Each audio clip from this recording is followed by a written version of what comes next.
எந்தவித ஆயுதமும் இல்லாமல் அகிம்சை வழியில் மகாத்மா காந்தியடிகள் இந்த தேசத்துக்கு விடுதலை வாங்கி தந்தார். அவருடைய யாத்திரை, அவருடைய போராட்டம், அவருடைய அணுகுமுறை பிரிட்டிஷ்காரர்களை கலங்கடித்தது. இதையெல்லாம் தெரியாத பாஜகவும் பாஜக தலைவர்களும் மோடி அரசும் வரலாறு தெரியாமல் வரலாற்று திருப்புகளை செய்து வருகிறார்கள். இந்த குடியரசு தினத்தில் நாம் சபதம் ஏற்போம். 26 தேர்தலில காங்கிரஸ் பேரியக்கம் ஒரு தீர்மானிக்கிற சக்தியாக இந்த தேர்தலில் இருக்கும். காங்கிரஸ் பேரியக்கத்துடைய வரலாறை நாங்கள் வீடுதோறும் எடுத்து செல்வோம்.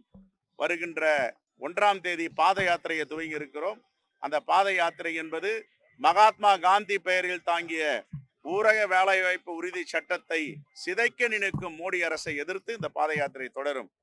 1ஆம் தேதி சென்னை மண்டலத்தில், கன்னியாகுமரி மண்டலம், கோயம்புத்தூர் மண்டலம், திருச்சி மண்டலம், இப்படி பல மண்டலங்களில் பிரித்து இந்த பாத யாத்திரை மேற்கொண்டிருக்கிறோம். இன்று சிறப்பு விருந்தினராக எங்களுடைய அகில இந்திய காங்கிரஸ் கமிட்டியின் பொறுப்பாளர் திரு கிரீஷ் சோடங்கர்ஜி அவர்கள் வந்திருக்கிறார். அவரை குடியேற்ற வைத்ததில் நாங்கள் பெருமகிழ்ச்சி அடைகிறோம்.